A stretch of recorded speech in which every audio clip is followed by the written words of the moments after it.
All right. Well, this is the special April meeting, I guess, of ANC3C's. Oh, we have Swale in the waiting room. This is the special meeting of ANC3C's Public Safety Committee to talk about a possible ANC3C letter or 3 letters or whatever on 3 bills before the council on truancy. The first would be the Safer Today, Safer Tomorrow legislative package offered by Councilmember Robert White, which I believe is coming up for a vote towards the middle of May, my apologies, for its first vote. The second is the Chronic Absenteeism Reduction Act of 2024 by Councilmember Charles Allen out of Ward 6. And then lastly, and I don't have the meaning of the acronym off the top of my head, so I will look it up, but it is the UPLIFT Act. And that is being offered by Mayor Muriel Bowser through the council. I'm a little less than thrilled with that one, but let me get you. It's utilizing partnerships, local intervention for truancy and safety, or UPLIFT. So with that, I can give like a brief rundown of the 3 if you want, and then we can open it for discussion. If that works with everybody. That sounds good. Okay. Thank you. So for the UPLIFT Act, this one has been viewed a little more harshly than the other 2. So the UPLIFT Act recognizes, I'm just going to read, many of the barriers students face in getting to school are due to resources challenged, such as housing or food insecurity, which the Department of Human Services is well positioned to address. To enhance school discipline, UPLIFT will establish temporary alternative school placements as an alternative to the suspension model for grades 6 to 12 involved in serious incidents, fine-tune the district's approach to discipline by defining allowable suspensions for serious safety issues, incidents, or others for middle school students grades 6 to 8, and clarifying the definition or the language and/or allowing a designee or the head of a local education agency to approve suspensions for more than 20 cumulative days. And it will aim to establish stronger systems to increase parental accountability by requiring parents or guardians participate in mandatory family group conferences and any identified rehabilitation services within DYRS, or the Department of Youth Rehabilitative Services. Limit diversion for youth charged with criminal acts or those accused of committing a dangerous crime while armed or having a knife, pistol, firearm, or imitation firearm, and ensure the court has greater oversight of parents of youth charged with a crime of violence or dangerous crime while armed. In addition, the proposed legislation, the Bowser administration will continue its emphasis on out-of-school time programming and the implementation of social emotional learning. So that is the UPLIFT Act, which, oh, she has now included, oh no, that's what I read. So this one, from my understanding, has been viewed a little more harshly than the other 3. I will pull up the overview of the other 2 really quickly, sorry. So the Chronic Absenteeism and Truancy Reduction Act of 2024, offered by Charles Allen. His overview is that schools with chronic absenteeism rates of above 20% should be designated as a priority area for the Safe Passage, Safe Blocks program. Unsafe commutes or neighborhood violence around the area often are reasons why students choose to not attend school. The Safe Passage program indicates highly visible and trained adults along routes in the morning and the afternoons to keep conflict resolution and mediation services. You'll also add an additional funding category to be added to the school budgets, specifically to address chronic absenteeism. there's no definition of what he wants to use this money for. Schools must meet and intervene with a student after accruing no more than 3 to 5 unexcused absences in a marking period. The intervention must take place before referring the student to the Child and Family Services Agency at the Office of the Attorney General. And school principals should be given the authority to choose how to use additional at-risk or chronically absentee funding allocated to the school, whether it be funding for at-risk youth, how additional dollars can be used to prevent chronic absenteeism.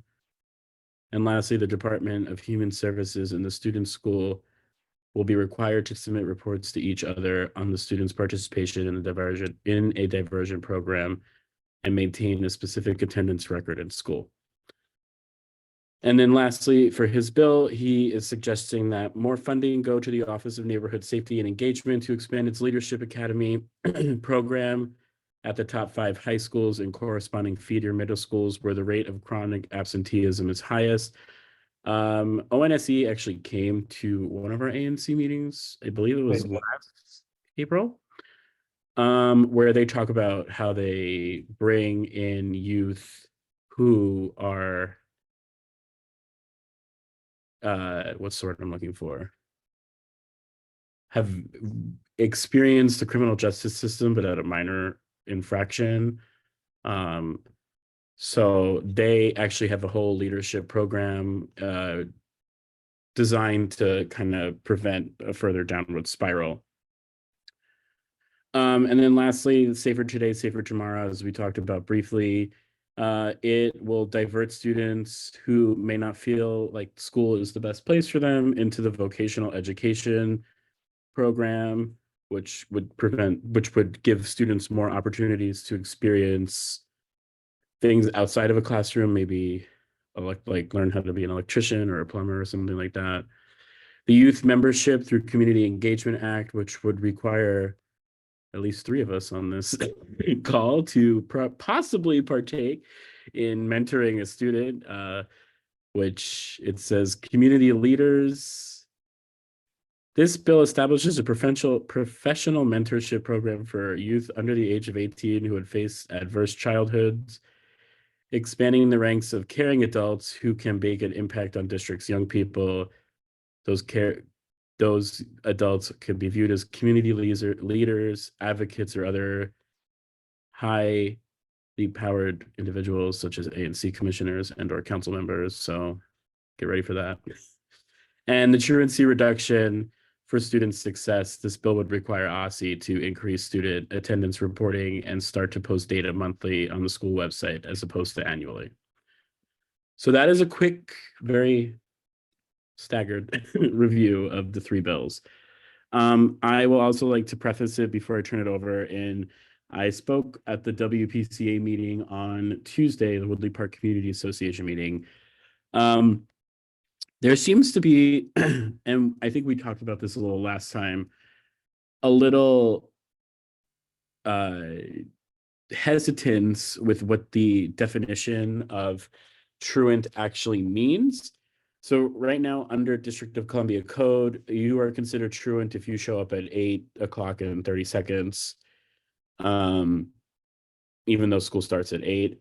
Now, there is very little leeway for truancy. So if you show up late because the bus was delayed or the train was running or you couldn't catch the 96 because it was full, which was all examples that were given to me during the WPCA meeting, and you show up to school 30 seconds late, a minute late, 2 minutes late, instead of being directed to your classroom, you're directed to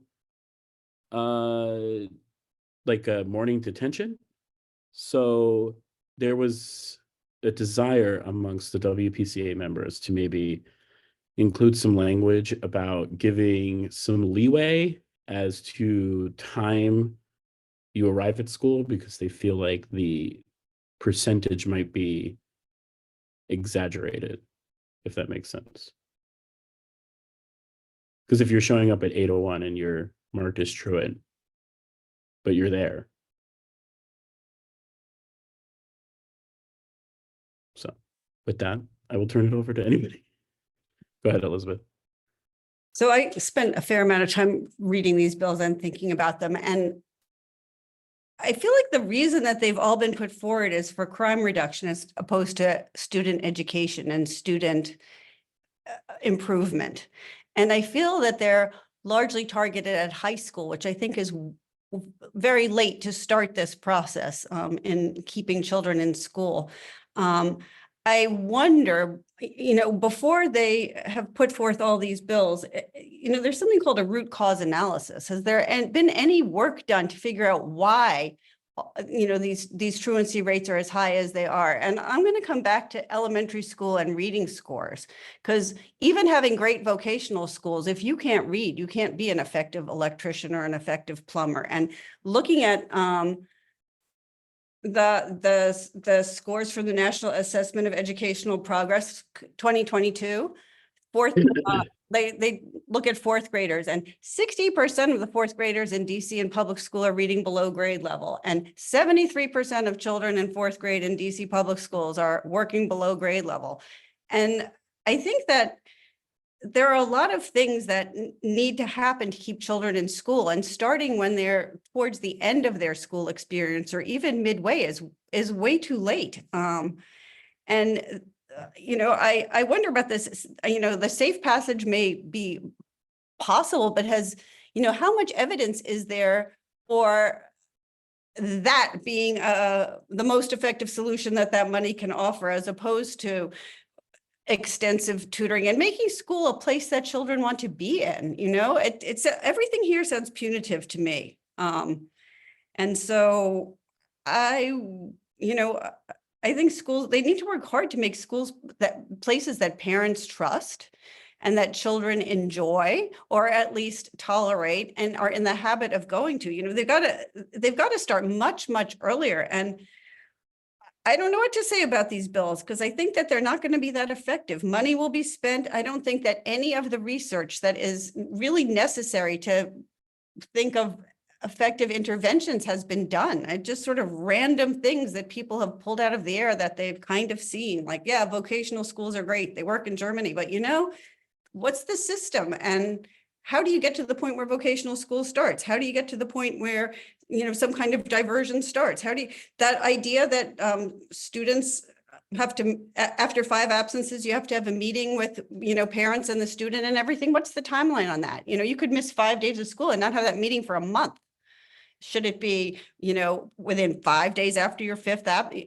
I just feel like the language doesn't mean anything, and it doesn't sound like it's going to be to the benefit of the children who go to school.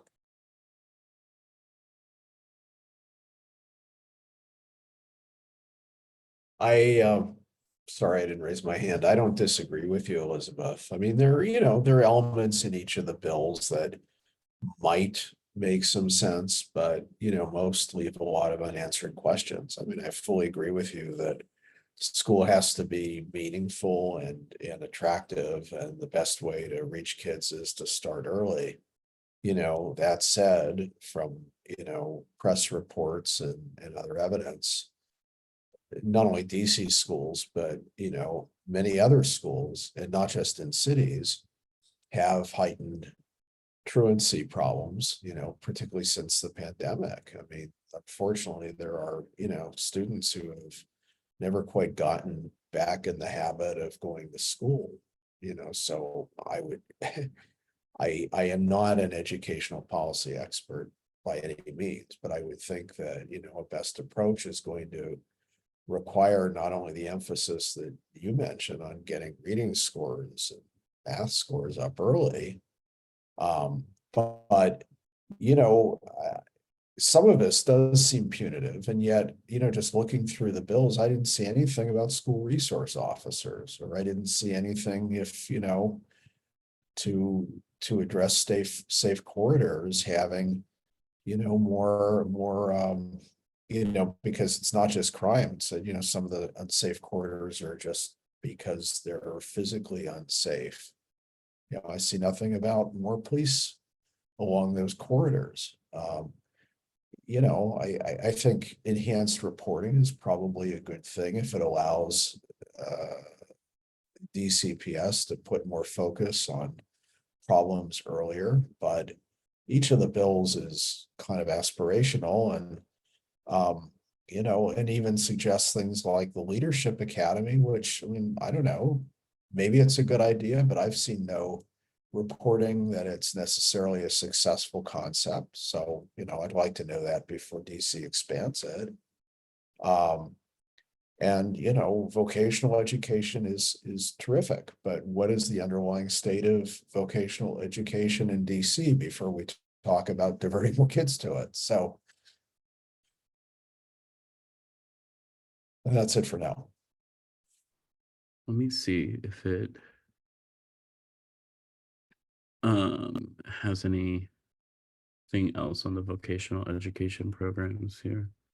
I'm just curious though, you know, what's the number of incidents that have occurred on the way to school? Is there a record of that? You know, if they're safe corridors may be a very valid intervention, but can we please have which schools have experienced unsafe corridors? How many students were affected by lack of safety on their way to school in the morning and on the way home, I presume, because I'm going to say after school is a much more problematic time than going to school. Yeah, it doesn't sound like these are data-driven interventions to me. And I would say that, you know, when you know, the reason I harp on your school proficiency and your school skills is this: if you're endlessly humiliated by your abilities, you will not go to school despite all kinds of things. You know, it just becomes an awful place. And so you know, if we're going to money and resources, I just wonder. And also I agree with you, Rick, that the pandemic has gotten some children out of the habit of going to school. The ones I think who've been the most adversely affected are going to be graduating soon. It was, you know, their high school years when they were learning to be independent. Already. You know, by the time all this stuff gets put into place, the pandemic, I think, will be far enough in our rearview mirror that we need to be looking at the next 10 or 15 years. And, you know, I don't know that we can patch up the pandemic so effectively by this kind of legislation. So it does not go into any detail as to what the vocational education program is in the District of Columbia, just that it is housed within the DC office of the State Superintendent of Education, which has their own problems, especially when it comes to students with disabilities. But yeah, so I mean, we could always, like, if we decide to write a letter on any of these, ask what is the timeline for diverting kids into this school, this educational, or better yet, what's the qualifications to even be offered to be diverted into this program? Because, you know, you could have a student that is just not physically present in school, but is otherwise capable of being in school, that just obviously, for whatever reason, chooses not to be there. That doesn't necessarily mean that they need to be diverted into a vocational program. And I guess my only other question is if the student isn't coming to class per se, or coming to class school, how or where would we direct them to go for these tutorings? Because if they're not showing up to class, chances are is that they probably won't show up to be tutored or to any type of educational after school program unless they're possibly being faced with some sort of sorry, I'm adding someone here, unless they're possibly being forced to be there at the fear of, you know, they might be diverted into the DC court system, or they might be diverted into the Child and Family Services Agency. So I guess my question is, if they're not coming to class, what incentives do they have to go to these after-school educational programs or these enhanced tutoring? Go ahead, Elizabeth. Sorry, I didn't see your hand. No, it just, as you think about this conversation though, you know, the people who do not want to be in school, if they're being forced into a classroom, with the fear of being, turned over to the court system if they're not there, do you think that they're going to be learning effectively and participating nicely? Or do you think No. they're going to be advantaging the other children who have to go to school with them? Do you think that they're going to be, easy for their teachers to manage? I think that there's a lot of sticks out there and not so many carrots. And pain avoidance is not really a great way to compel school attendance from parents or from children. No, Students- and I don't disagree. I think that's where my displeasure with Mayor Bowser's Uplift Act is very distinct, because and I think you and I talked about this at the Promenade Party. If you have parents that are absentee parents and you're threatening them with possible jail time, or we're going to take your kids away, CPS is going to come and take your kids away, because they're not going to school, you're reinforcing the absentee parent, because they're either going to be in prison or they're not going to have their child because child family services took them. So I see why people would want to blame parents, but I don't think it is the most effective way, because it almost, in a sense, reinforces the absentee parent role because they're not going to be present. Now, you're obviously assuming that they're being a force for good in their child's life, but I don't know, like, I don't see the positive side in threatening parents. I Also, guess if you're at truancy rates of 70%, that's actually the culture of the school. That's the majority of children. That's not, a small problematic minority. And so it's really on the schools to rebuild better relationships with their stakeholders, with the students that go to the school, with their parents who send their children to school, with any volunteers who work with the school, with the community. I mean, it's a real failure of schools if it is so widely accepted, because if that many children are not going to school, please know that their parents certainly know that well. It's not going to be a huge surprise, maybe to a small minority of them, but it's become accepted not to go to school because school is not seen as a worthwhile place to be. Yeah, so, and I guess that's what I do like about Robert White's bill, is that it does require these truancy rates to be published monthly as opposed to That I annually. think is good.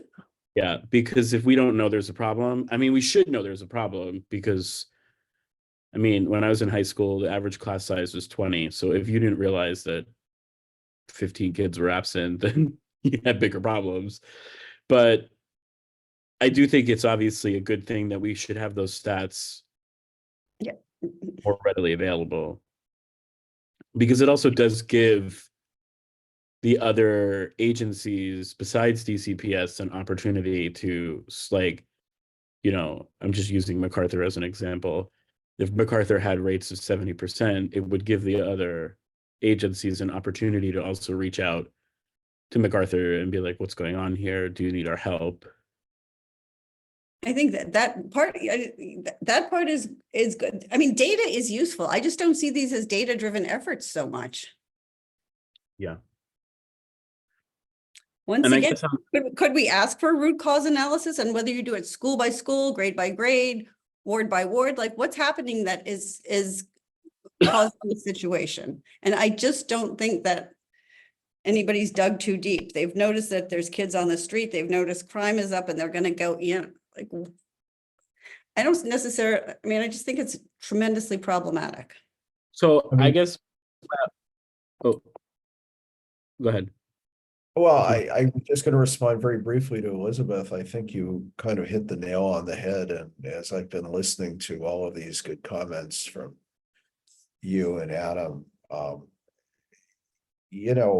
trying to sort of think about how we might respond to it, it's really difficult to do, except to ask, that all three, authors of the bills provide data to show that each of the proposals that they're putting forward are going to have some, effectiveness. And and there isn't that data offered really in any case. And so, we're left kind of with, notional ideas of what might work, or at least not be harmful in the short term. And that's not much to go on here in evaluating these bills. I just want to gauge interest in something.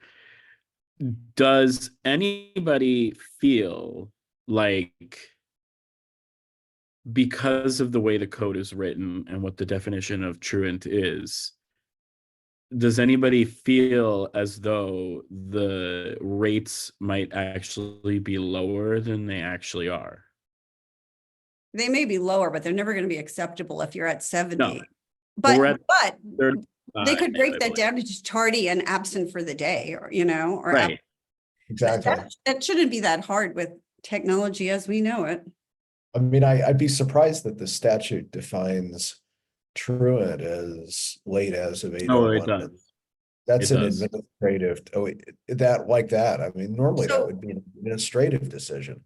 Data point number one is to separate those two things, and put tardy for, I don't care, 10 minutes, 20 minutes, an hour. You miss 10% of your school day, I don't care. But they really need to break down what's tardy and what's just never in the building on that day. Because then I also feel like by not separating the two and by having the number as high as it is, it almost reinforces the behavior. Right. Sure. But it's okay not to show up to school. And also, if you're going to be 5 minutes late, why go at all? Like, why be punished? It's just like, if it's not, Right. if you're, Well, I mean, So I don't know if that's- we can be prescriptive here, but we certainly could advocate, at least three things. One, that there be, some reasonable, workable, definition and distinction between truant and, somewhat late. Two, that, I think we all agree that more frequent reporting of truancy, accurate reporting is good. And finally, that it would be good to, show that each of these other initiatives, especially those that would, involve the expenditure of funds that would be committed to one program over, say, what you suggest, Elizabeth, of strengthening basic educational attainment, that there's data to support that. Swally, before I get to you, I just want to say one thing. In talking at both WPCA, and I obviously don't have kids at all, not in DCBS, kids, period.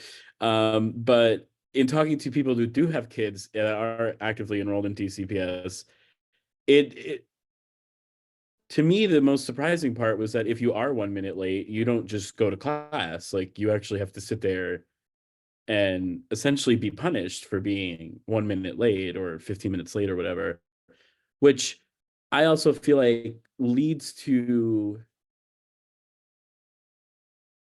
more learning loss in a sense, because you're not in class. You're sitting there being told that you have to think about your actions, when if you're 1 to 2 minutes late, the chances are is the bus was late, the metro was late, the bus was full, or whatever. how long are they separated from their classes? Is it a Janelle, period, first period? What is it? Janelle, do you happen to know? Because I don't know. Sorry to put you on the spot. I think it depends on their grade level and how their class is structured. So, like, I don't know if, they sit out the quarter or the period that they're in, or like how that works in elementary school, where I don't think that they operate on that system. So I think it depends on grade level. I can definitely ask too. I think Just like, it's worth knowing. yeah. Swally? So I'm just in the forever interest of being efficient. I just wanted to just take a step back and say, like, I think, we can ask them all these questions, and I actually agree with everything everyone's saying, and I'm not an expert in this area, so I think it's very good. I would say, like, if we have, things we don't like about this, I think we should put in our letter and send it. I think if we don't have suggestions on what to do, it might not be very useful because again, they're going to vote pretty quickly on this. And I just want to make sure that, we know there's certain things that we approve and say without any evidence. Like most of the secure DC interventions, like evidence points against some of the stuff that was in there, but we supported that pretty wholeheartedly. So I would say like, as we're going through this, I think if there is good stuff, I think we should point it at, should highlight it. If there's stuff we don't like and we can propose suggestions, I think we should do that. But I don't think council will read very carefully, detailed descriptions and questions we might have. But I agree with everything everyone's saying. And I think if we want to list those and send them to council, I think that's good. But I also want us to be efficient and not spend too much time talking and trying to come up with solutions here that we don't, I mean, at least I personally don't know what to contribute to. And then council might also just ignore. So Mitchell. Hey, thank you. I just wanted to chime in because I haven't yet. So I will say I generally support the direction of the comments that this group has offered so far. I don't know if this is the venue for this particular comment. I broadly support like a focus on enhancing DC public schools as a parent and seriously contemplating being a parent of children in DC public schools, and if appropriate, pushing back on some of the recently proposed budget cuts to DC public schools and to support for early childhood education in DC, which I found particularly concerning. From a funding standpoint, I guess maybe this isn't the appropriate venue. There must be a separate ANC focus on the budget, but I still wanted to offer those comments. I guess I'm a little bit more skeptical of the reference made earlier to one of the above bills providing funding, without guidelines or accountability about how it would be used. I think that the comments about root cause analysis, even if the council doesn't take seriously, and not really knowing where the other three, there's a reference to one of the bills coming up for a first vote in May, not knowing where the other two are at in the legislative process, I think it's still fair, to say, like, has anyone stepped back and had hearings or done some data-driven root cause analysis, or at least coalesced? It seems like this is an issue that could gain like broad support if there was a thoughtful consideration of the causes for truancy, which I don't think anyone would find to be a good thing. But I think supporting, being thoughtful about what the causes are before, supporting specific legislative measures would make sense. I wonder if there's been any discussion, or if it would be useful to encourage like the groups offering these different pieces of proposed legislation to work together, or consider something like an omnibus bill like that happened in the secure DC context. And then I guess the last thing I'll say is just based on Commissioner Prinzo's reference to the discussion at the WCPA meeting, and taking into consideration the ANC, our ANC's positions, perhaps it might make sense to provide a letter, just like a high level letter with broad principles we support in this area. And I think, along those lines, some of the thoughts, the way that Commissioner Nash synthesized the discussion thus far resonated with me. So I know that was a lot and not terribly specific, but I appreciate the opportunity to be heard on this and participate in the discussion. So I do want to mention that we, the Transparency and Public Processes Committee, met yesterday about our letter regarding the budget, and it is our intention to ask for a fully funded DCPS. Thank you very much. I greatly appreciate that and strongly support that. Is there any reference in the letter to the proposed cuts on early childhood education? The letter has not been written yet. Okay. But we are open to feedback, so it is something that we could include.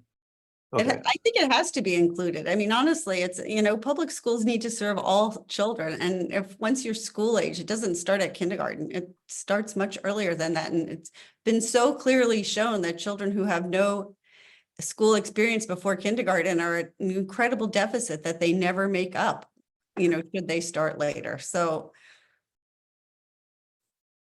you would have to talk about early childhood education. just broadly speaking on that subject, I don't want to get over my skis, but I think that the way DC has approached early childhood education is to provide funding that would raise the wages of early childhood educators who meet certain criteria to more of a kind of a wage that, without characterizing it like someone would expect someone who does that such important and difficult work to receive, to make it just a better paying job. That's incredibly important funding for the educators who receive it, and I think not receiving it would really make a very big difference in the livelihood of the folks who do this important work. But I don't want to get into specifics of exactly what the dollars and cents are, but I think it's been a successful program, I think or that been viewed as if one. you care about data, I think data shows that it's a successful program. And I think that in the minds of some people, very early childhood education is equated with daycare, and it is that they're not parallel, they're not the same. Anyway. And it does So- help. It does help attract people who can give kids a loving, nurturing. They're most qualified, to give kids a loving, nurturing start at an early age. And I don't see him on the call, but I know that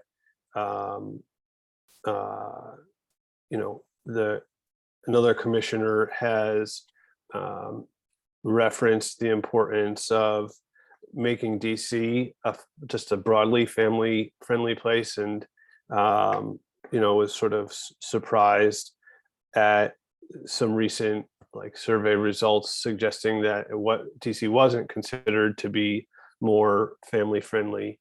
And I think that this is just one way that it has been to date, and hopefully can continue to be.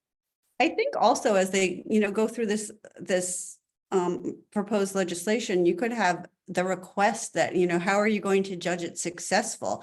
And I think that needs to be tied to things like graduation rates and pass rates for grades, and your reading proficiency, your math proficiency. Just having bodies in schools is not a win.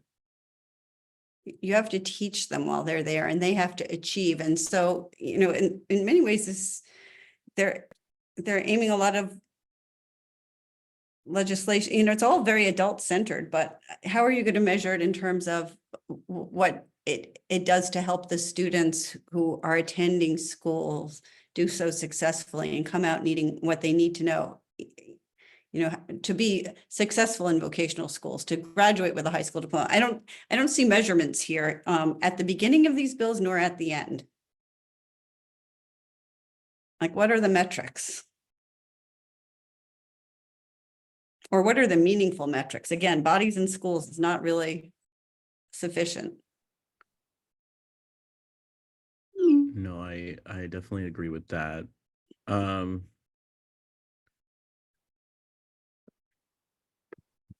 guess before I say anything, go ahead, Janelle. I was going to ask you if you had anything.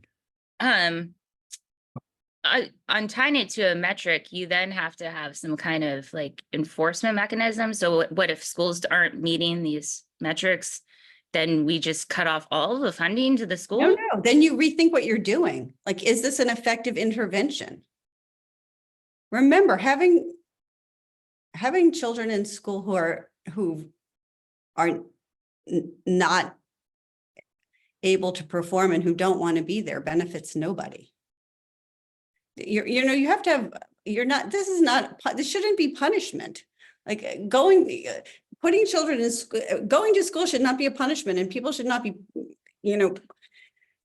it just seems very, the philosophy underlying some of this, again, seems tricky. And I think if the ANC is going to write a letter, they could ask for, the data that has led to these solutions, please, having looked at why students are in schools, what are your data points that show this is why they're not attending? And then what's your goal besides having them attend school? There's no point in going to school if you're not going to learn, if you're not going to progress, if you're not going to master the material and succeed. So how do you measure if these are successful programs in a meaningful way, not just in a body count?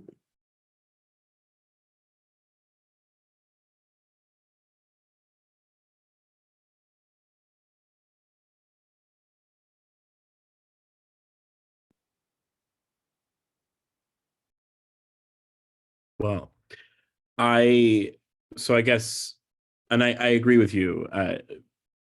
We do need some sort of measurement. I'm just trying to think of how do we phrase this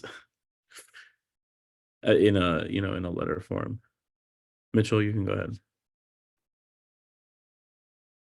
I probably should have started my remarks by saying this, but I think it's fair to say, like it would be, I would imagine it would be supported by this group and by the ANC to say that we share the concern that every council member or member of DC government trying to do something about truancy has with truancy.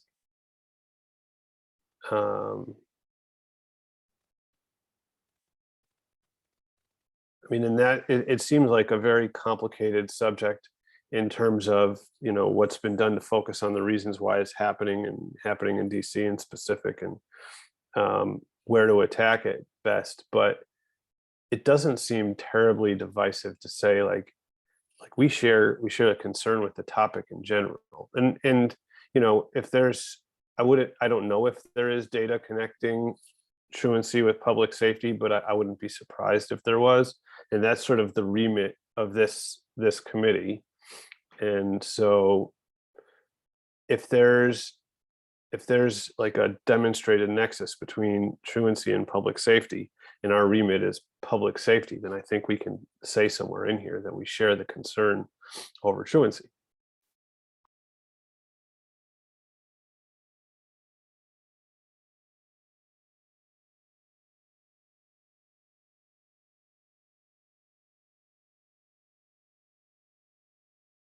Okay. Well, and yes. So I guess what I think, and I'm just making an assumption, is that obviously we've seen reports now that kids 12, 13, 14, 15 have been arrested for doing somewhat violent crimes in the city in some places. So I guess the quick assumption is that if they have time to do this, they're obviously not in school. Or even if they are in school, they don't care to be there. So I guess that's the tie, or the hypothetical tie, to truancy and public safety.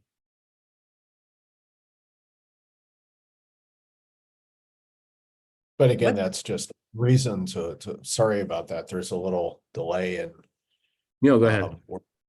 But I mean, but that's, public safety is clearly one reason why truancy focus is important, but it's not the only reason. It's perhaps not even the most important reason, and certainly not the long-term reason.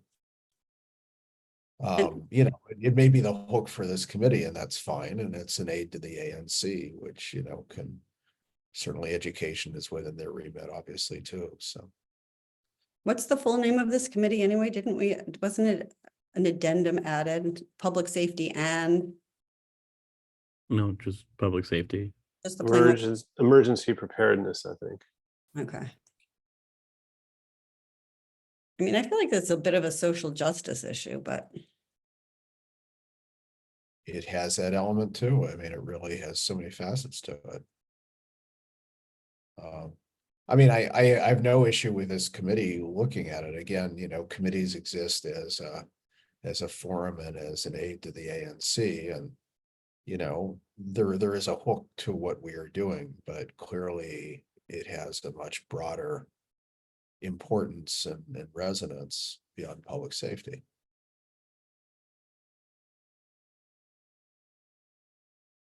So I guess my last question would be, do we feel like it's worth it to send in a letter and say, I mean, we could go two routes here. We could firstly, I think either which way we go, we need to either have them update the statute or just not enforce the statute, in the sense that putting a time frame on it. If you're 15 minutes late, you're tardy, but you're not truant. And then I guess from there we could go down the line of, we could obviously question things, but the likelihood of us getting a response back is not great. Or we could offer suggestions. So I guess, we could offer suggestions like what Elizabeth was saying earlier about tutoring and things like that. So I guess if we want, like, we could also choose not to comment at all. I guess where do you all see next? Sorry, I have terrible allergies and I can't really form words today. I thought Mitchell had a good idea about saying that, we share your concern about, the problems of truancy in schools. But Ed, and its effect on children. I don't know.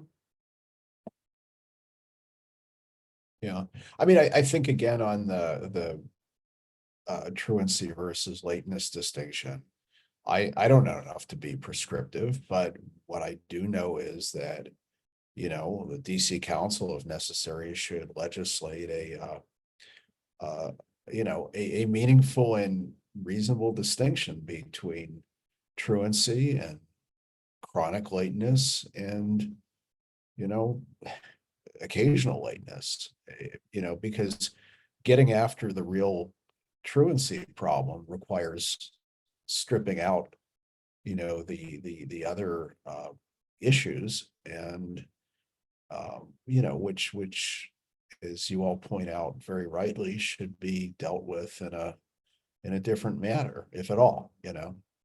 And I think that, in this day and age, the capacity to collect and analyze data is tremendous. And so it shouldn't be so hard to break out non-attendance versus lateness. And then by grade, by the way, because until you're in about 8th grade, you have no control over what time you get to school. It is not really entirely on you. There are a lot of other people involved in that. And so, to be punishing children for things that they can't control, I think is problematic. Yep.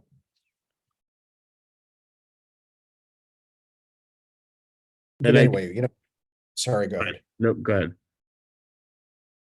Well, again, we all agree we want better data, and one immediate way to get better data is to look at core truancy, and they need to come up with a definition that separates out lateness from truancy, and then get to the other issues that we need data behind the other things that are suggested. And again, I think for all of these bills, what's the goal? Is it bodies in school? Is it educated children? Is it crime reduction? Why are these bills being put forward? To what end? Because you know, again, where's a measurable outcome that's positive? And is it to keep children off the streets so the people, the rest of the world is safe, or is it to have them in school so they're learning? You know, I see truancy as a problem. I don't quite see the goals in all of this as though just going to school is sufficient, or just being in a building is sufficient.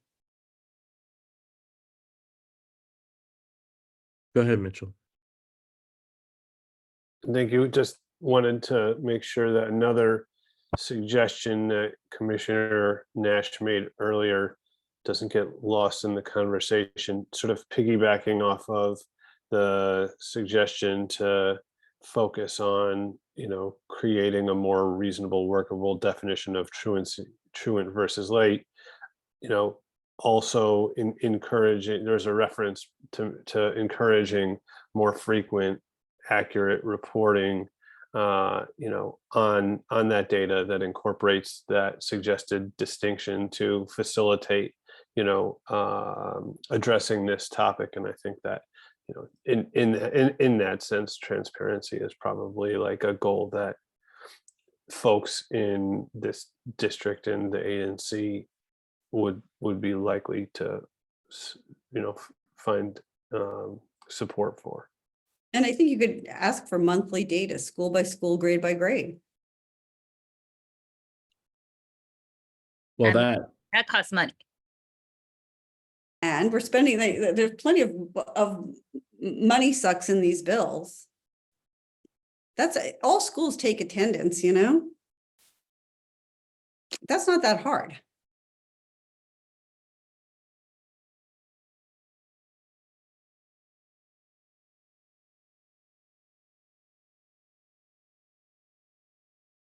I think it's hard to address problems if you don't really know what they are.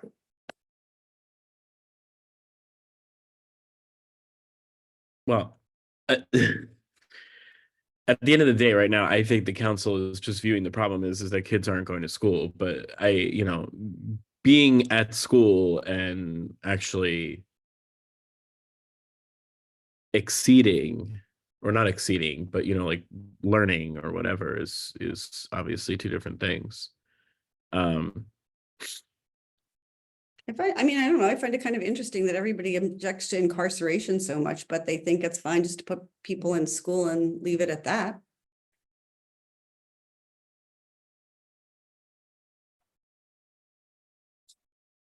Bless you, I think. Thank you.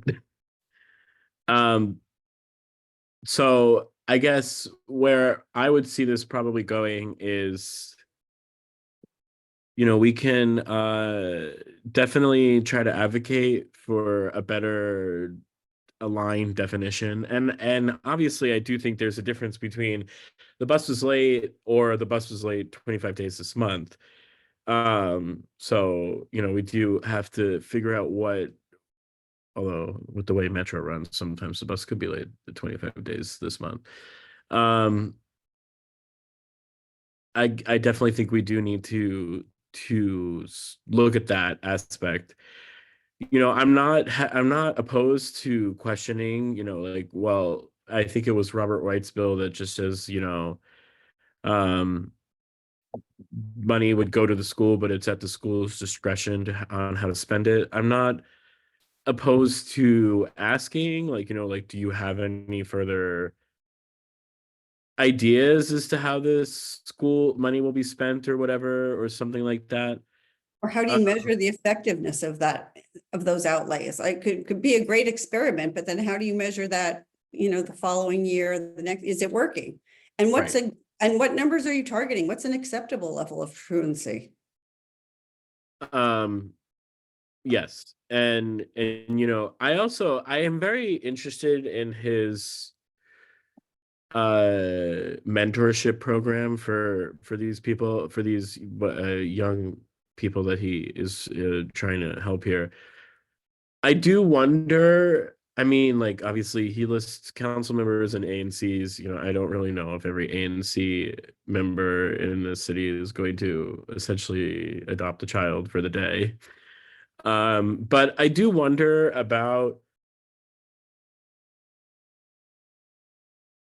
how or what that program would look like. He doesn't really define how he views it, but you know, it would be interesting to see if there is any data behind, like, oh, I followed this person around for the day or for the month or for the week or whatever, and I kind of want to see. Although if they followed an ANC member around for the week, they might be sorely disappointed. You know, I've decided I want to live my life that way. I guess I don't I see like what he's trying to get at, but I guess my hesitation on it is it effective? Um but and then so you know, I'm obviously we'll start with the definition of the code or the statute. And you know, asking, we could ask like, listen, you say you're going to give money to these schools, how are you going to judge it? And I guess like my thing too is if you're going to give money to these schools, they need to the money obviously needs to go to something to reduce the truancy rate. I'm not going to say that, you know, that they would use it for other purposes, but I guess if you're not defining it, then it's left open to interpretation. um and I do think that we could comment that the mayor's bill, at least in my opinion, I'm not sure about anybody else's opinion, but like would further accelerate active absentee parents, because if you're threatening removal from your child, which with parents that are already absent, they actually might not view that as a bad thing. Um, or they might choose to retaliate against the child in other ways. Um, so I guess that's where. Adam, can I just ask a question about that, Adam? Because then how do you differentiate between parents who claim they're homeschooling or unschooling, which is worse, when they're doing nothing? But those are two things that are somewhat acceptable in certain educational philosophies. And instead of enrolling your child to begin with and potentially getting in trouble, you can just claim that you're unschooling them. And, you know, there you go. You never have to interact with the system, which I think is, again, not to the greatest advantage of children. What's unschooling? Is that just like saying you're homeschooling but not doing No, anything? no. It's a whole different philosophy where, you know, really well done by people with a lot of resources. They let their children lead with what they would like to learn and, you know, give them opportunities to do that. And, you know, it presumes that children can read and want to and do so extensively. It presumes that they have all of the resources to do all kinds of things. But there are a number of people who claim to unschool and they just don't, you know, their kids stay home and, you know, play on the computer or learn on the computer. You know, it's essentially unsupervised and it's. I don't think that's legal. I mean, do you have data to support what you're saying? Because there's Oh, compulsory yeah. schooling in the Unschooling is very Oh. unpopular in some circles, and homeschooling certainly is popular at this time. in the District of Columbia. You know, how do you tell here? I don't know, but you know, there are meetup groups for it. There are a lot of, and there are children who are homeschooled, but you know, if they're being homeschooled in a responsible way, you know, their parents try and get them onto soccer teams and, you know, onto other kinds of socialization activities to supplement the fact that they're learning alone. But I'm just saying that, you know, because it's a thing, if you are threatened with jail or, you know, penalties for not sending your child to school, why would you interact with the system at all? That's Because what I'm saying. by law in the District of Columbia, your child needs to be enrolled in school. There's a reporting mechanism with it. Right, but I think that if you can show you're doing something else, that's another path.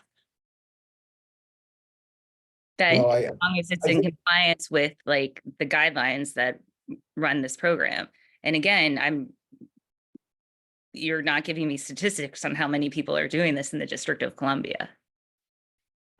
I'm saying that there may not be very many at this time, but if there are penalties for parents, anyway, I'm sure we could look that up. I'm looking it up. Mitchell and then Rick. just in reaction specifically to Commissioner Prinzo's suggestions on, you know, what to include in the letter, I think generally made sense to me, you know, reflected the discussion this group has had so far. I think that this group to date, you know, we haven't been around that long, but has had a very positive track record of working well and incorporating a breadth of viewpoints. And so, you know, I'm sure that that can continue in this letter. No, you know, I have no specific concerns if there's, you know, a portion of the mayor's bill that has been poorly received, and you know, for the reasons that you suggested, Commissioner Prinzo, might not make sense, you know, calling that out. The only thing I would add is that I don't know really what to sort of do with this comment, but I get the sense, this is very vague, that there is support for, there's broad kind of, there's community, I sense that there's community support for some form of parental, I don't know if accountability is the right word, but you know, viewing parents as stakeholders in their children's education. And so it's quite possible that, you know, the mayor's proposal hasn't done that in the way that's most likely to be successful. But I think we wouldn't want to come out as like opposing involving the parents and reducing truancy, you know, entirely, if that makes sense. No, I mean, I'm not opposed to involving the parents, but my hesitation gets to where my hesitation is when is it different from involving versus punishing parents? Because I personally don't see a value in punishing parents for not. That makes sense. Right. Rick? Adam, do you know if the DC Attorney General has issued a statement? Probably not any kind of detailed analysis, but you know, probably all of us have, you know, quibbles with how the AG is handled certain things. But the fact is that the statute, you know, commits responsibility for dealing with juvenile offenders to the Attorney General. And, you know, the bill also raises legal issues, including sanctions for parents for children's behavior. And, you know, I for one would hope that before the council takes up serious consideration of the mayor's bill, that they get the AG to weigh in.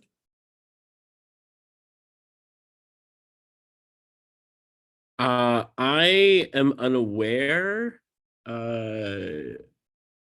if he has issued a statement. I don't think he has, though. I mean, unless it's Security C, he's really tended to not issue statements on pending legislation. I also think if the mayor's bill were to pass, because the parents are adults, I'm assuming it would be directed through the U.S. attorney.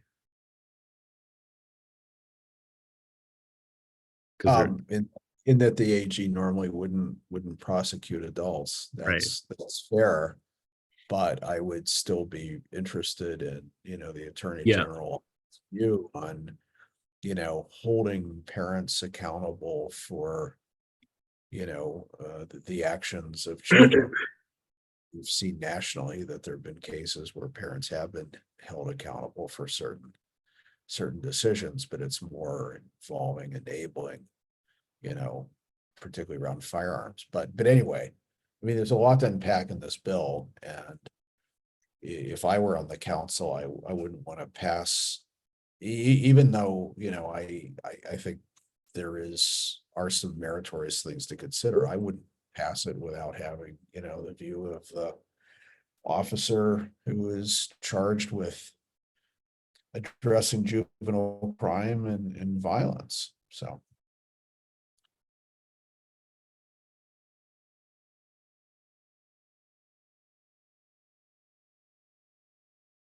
All right. Well, Oh. Okay. Sorry, Elizabeth has just sent me I was just something. saying there was Washington Post articles on the growth of homeschooling in Washington, and it seems like it was about 700 children last year, but if it's a way to avoid penalties, I think that it would grow without necessarily advantaging the students. I Anyway, also just Google it. I just don't think that, I think that these may be first forays into addressing truancy, but I don't think that they're comprehensive, and I don't think that they're going to fully solve the problem in a way that's productive. Swally. I have to drop off. It's like way past 8 now. And like I would say, like, is if there is a letter, is someone writing a letter or no? Are we not there yet? I suggest if we're not there yet, then we shouldn't write a letter, because our meeting's on Wednesday. But if there is a letter that's written, can we please have it by Monday, just so we have some time to look at it? But that would be the only thing I would say. Okay.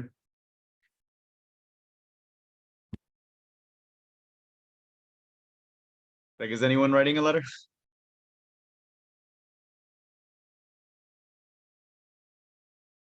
Look, if you want, I'll take a stab at it. I'm not gonna. I don't want to force you to write a letter. I Oh, no, actually no, think we're it's- not in a place to and write a letter. I'm. I mean, I don't- You raise a good point, Swally, and I'm a little ambivalent. And also I'm not maybe thinking that clearly because it's after 2 a.m. for me, but. Exactly. I know you're busy. But I can, at least try to put some points down, hopefully in the next 24 hours, and send it to all of you. And, look at it and say, it'd be a fairly simple statement, I think, reflecting some of the bare bones or the basic points that most of us have made. Look at it, see if there's any value in putting it in, but I don't feel super strongly at this point. Okay. And I'm no also- pressure, Rick. Go ahead. Sorry. I was gonna say no pressure, Rick, but feel free to send stuff with asking me to add stuff to it if you want. So I'm happy to refine it if Thank you, needed.